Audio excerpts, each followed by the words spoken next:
الحمد لله الذي جل وعلا، والصلاة والسلام على شموس الفضل وأعلام الهدى، وعلى آله النجبى وأصحابه الذين هم خلاصة العرب وخير الخلائق بعد الأنبياء.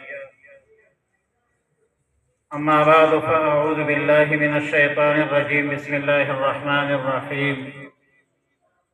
إنما يخشى الله من عباده العلماء. وقال النبي صلى الله عليه وسلم: العلماء ورثة الأنبياء. صدق الله العظيم وصدق رسوله النبي الكريم، ونحن على ذلك لمن الشاهدين والشاكرين، والحمد لله رب العالمين. معزز علماء کرام، مشایخ عظام،